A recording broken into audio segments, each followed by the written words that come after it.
Typically in a video game, beating a boss of any kind is intended to further a player's progression in any number of ways. Well, this could definitely be construed as true for Minecraft as well. What if I told you that beating these bosses isn't as important as one might think? In this video, we're going to be answering a question that definitely needs an answer. Are Minecraft bosses good or bad? So without any further ado, let's launch right into this.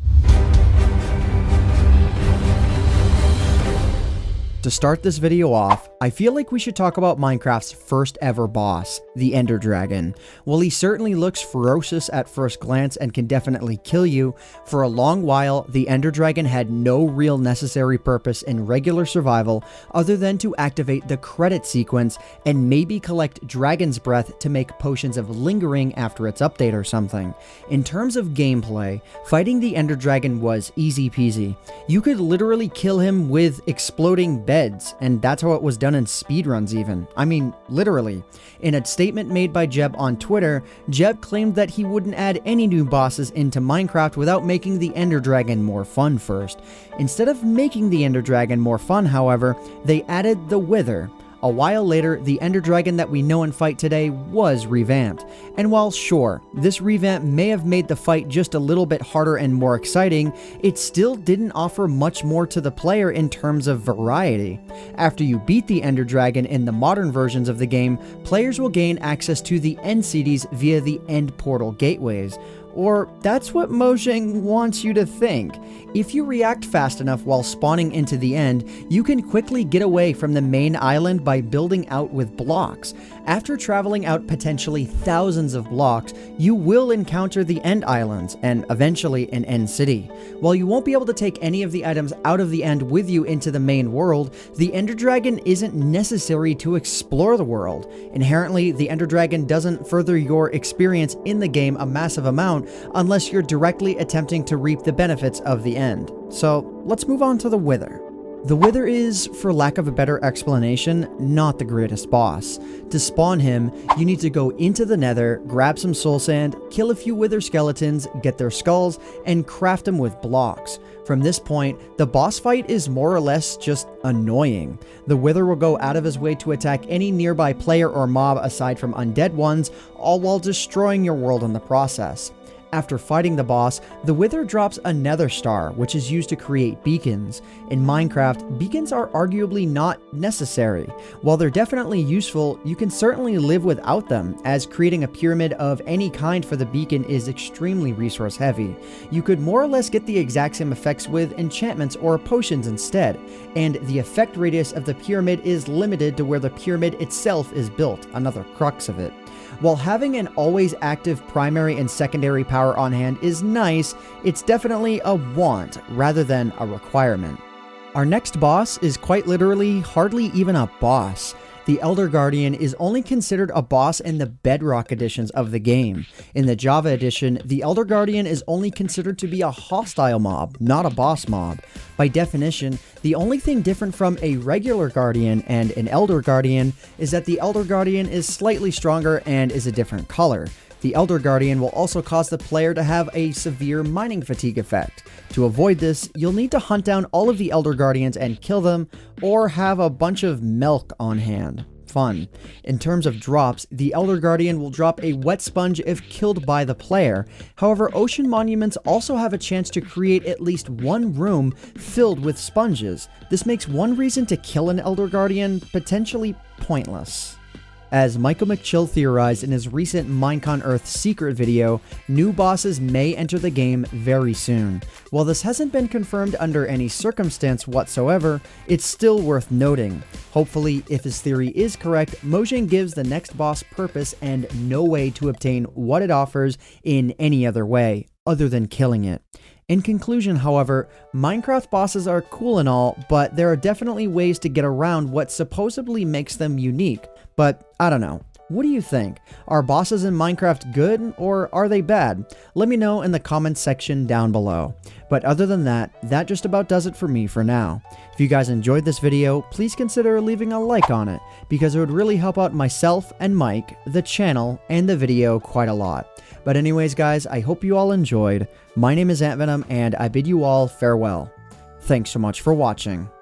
So before I go ending off this video, I just quickly wanted to talk about speedrunning within Minecraft, and then very briefly touch on something that was mentioned earlier in this video, where I talked about where you could use beds in order to kill the Ender Dragon, and that was actually the fastest way to kill the Ender Dragon in Minecraft, or at least it used to be before the Ender Dragon boss fight got updated and then using beds got nerfed. So the footage that you guys are seeing on screen right now is actually old footage from when I used to speedrun this game. I stopped speedrunning since then because speedrunning Minecraft itself is rather, well, repetitive, and it's also very random because some of the elements that occur in the game, especially the Ender Dragon boss fight, are inherently very, very random. Like the Ender Dragon boss fight, it's random in the sense that there's a certain amount of Ender Towers, or, you know, the Ender Towers that spawn in the end, and if you have any more than a couple of those, then the fight itself is just like gonna be terrible because you have to take out that many towers. Then you have the randomness of how many times the Ender Dragon himself actually will charge at you, because in order to get like a world record pace speed run, not only do you need there to only be like 1 or maybe 2 towers or something like that, but you also need the Ender Dragon to be constantly swiping you, and that's just not something that the Ender Dragon itself does, which is, you know, I kind of wish it did. I would say that it's probably better to speedrun Minecraft in some of the more modern versions, but at least the way that speedrunning is seen, speedrunning Minecraft is sort of the same in any version. It's pretty much just whatever version is fastest to get to the end credits. But I would say just do whatever, you know, makes you happy if you decided you wanted to speedrun this, or give it a try for yourself.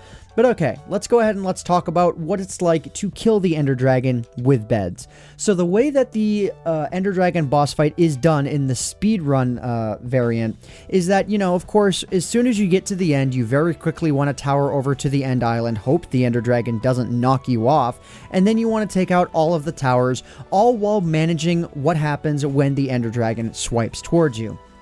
Now, for those of you that are unaware, when you try and sleep in a bed, either in the nether or in the end, because you can't actually do that, and like obviously it would sort of break the game because you wouldn't be in the overworld dimension and coordinates would get messed up and all that, instead the bed just explodes. And because of the way that explosions are coded within the game, that actually causes a lot of damage, like substantially way more damage than you could ever deal with a sword or with a bow and arrow. It's so much so that if you land like 3 perfect hits with a bed explosion, you can kill the Ender Dragon in just 3 hits. So yeah, for whatever reason, the explosions from a bed deal just that much more damage.